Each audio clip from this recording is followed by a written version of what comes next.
Hello and welcome back to It's New. I'm Barry Schwartz, and of course with me we got Crystal Carter, Greg Finn, and no one puts Mordy in the corner. So I'll be talking about Apple's big news with Siri and Apple Intelligence, AI. I just love how they do that. Greg, what are you talking about? E-commerce folks will have to console themselves after so much joy from some new reports in Search Console. Mordy, how could you live up to that one? You've heard of organized crime. Now check out organized SERPs. Oh, Crystal, that leaves you in a really bad spot. Good luck. SEOs need to optimize careers, according to Carolyn Leiden.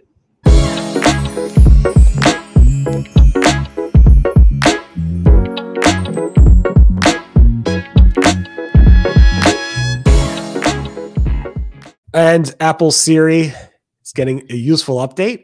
I don't know when exactly, but they announced at the Apple WWDC, Worldwide Developer Conference, a bunch of news. Like they spent like an hour on everything but AI, which was pretty much all AI. And then they got into their AI news, which they don't call artificial intelligence. They're calling Apple Intelligence. Ooh. Yeah. It's different.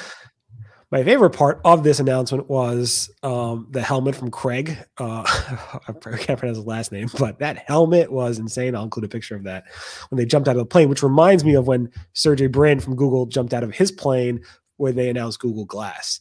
One of the guys wasn't in like skydiving glasses. He was in actually Apple Vision Pros, which is probably the only good use for it. I think Apple announced a bunch of cool stuff. Making Siri seem really useful when it has never been useful ever. It's like catch-up time for Apple and Siri. And it seems like they are catching up if they can release this and it looks good. Of course, nobody has access to it yet. You could sign up for the beta and try it out. That being said, it was interesting. Everybody's like, oh my God, Sam Altman's here at the Apple event. Everybody's sharing pictures. He did not go on stage. They spent more time talking about the new Apple iPad calculator than they did spending time talking about ChatGPT from OpenAI, which is pretty impressive. Although there will be ChatGPT integration with Siri on some level, but at the end of the conference, they had another interview with Google with Apple, basically saying, yeah, we're going to also add Gemini and other services, so it's not just going to be ChatGPT, which is interesting. Any thoughts on that, anybody? I think one of the things that Apple has in their favor is that they have something similar to Chrome and Google in terms of the user data. So I think that they should be able to make some inroads on this technology fairly quickly, even if they are catching up.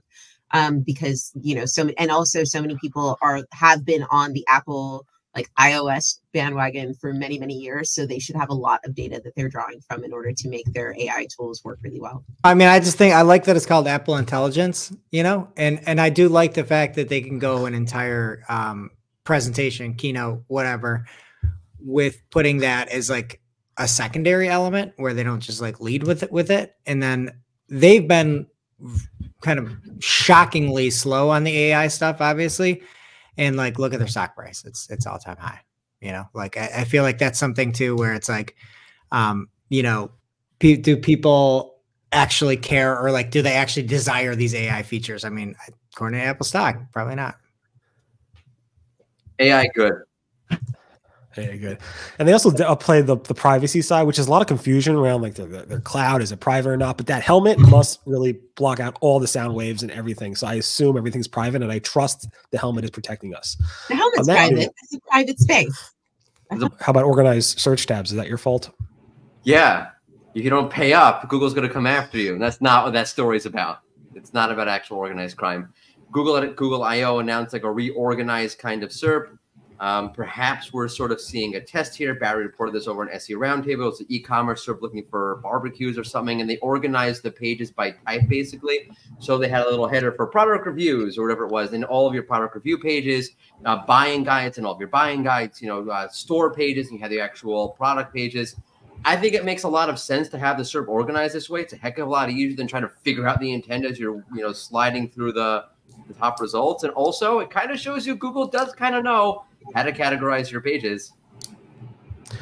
Yeah, it was interesting. I remember Sam Michelson from 5 Blocks. I interviewed him a while back, and he's like, Google's only going to show a certain number of like news results, certain number of product results, certain number of shopping, certain number, whatever category of results on that first page.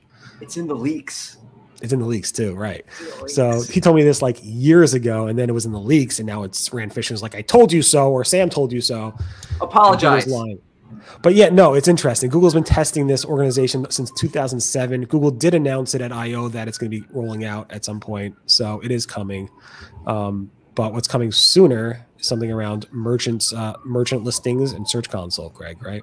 Yes, and it's actually here. It's amazing. So if you are a merchant, typically the way that you would be able to see any type of data was pretty limited in Merchant Center itself. You could look at the free listings and try to put some information together. They made those reports a little bit better over the past year, but they're still lacking.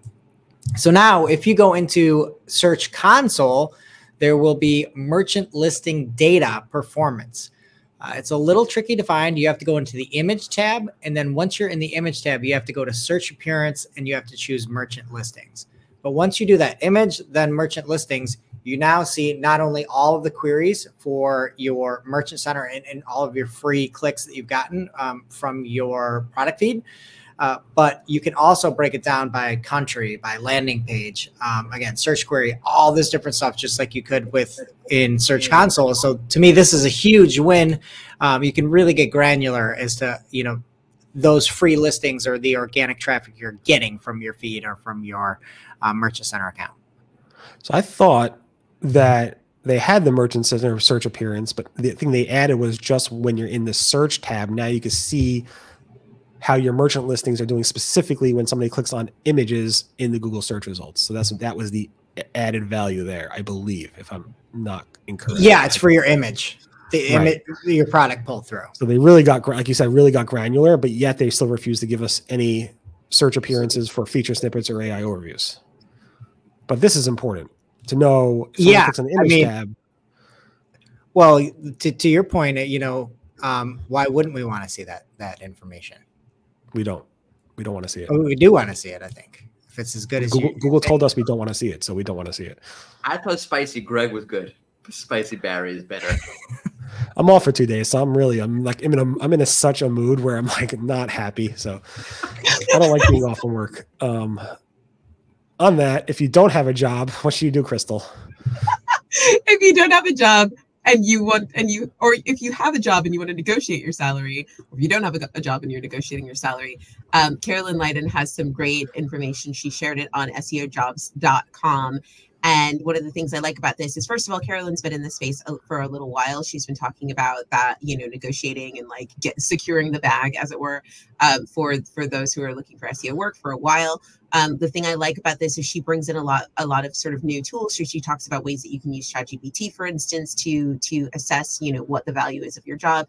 She talks about, research tactics as well, and different tools for different websites that you should look at in order to compare and things like that. And I think it's a really, really actionable piece of content. I think it's also something that is really at the fore, because SEO jobs are in a bit of a state of flux, as we've seen from previous postings. And I think that it's worth taking a look at if you are planning to hire, if you're planning to apply for a new job as well. I think it's worth having a look at. And she shares lots of really actionable. I worked with Carolyn for a while, and she was always into this job stuff, which is great. And I always came back to her because, my sarcastic attitude was like, do what you can. Don't ask what you could do, what my country could do for me, whatever. Ask what you could do for your country. And I'm like, that's the same attitude we have for SEO. It's not about what SEO could do for you. It's what you could do for SEO. And we always got in fights about salary and negotiations and stuff like that, just because I like to poke. Spicy Barry said, "Hold my beer," and Spicier Barry emerged. I think it's really, yeah. Go ahead. Yeah, I think it's really tricky because the salaries can vary really widely. So I think it's really, really useful, spiciness or not. For sure. And that note, as you can tell, I'm going offline in a couple hours, so I will be. Into XMX is going live in I guess an hour and a half after this goes live. So make sure to catch the show. I'm interviewing Elizabeth Tucker from Google. Really good questions there. You probably want to watch them, and hopefully Google will actually answer something. Probably not, but we'll see. And then some really great presentations across paid search. I think Greg, you'll be there. Yep, right? I think I'm on 6. So if you want more of me, jump over to SMX. And then there's more from Glenn Gabe and Lily Ray and a bunch of other folks. So definitely check it all out, and looking forward to seeing you there. And again, we're not going to be doing this It's New show until next Monday. So we'll catch back there. Everyone have a great, safe, enjoyable week, and enjoy the week. Bye-bye. Bye. Right? Bye.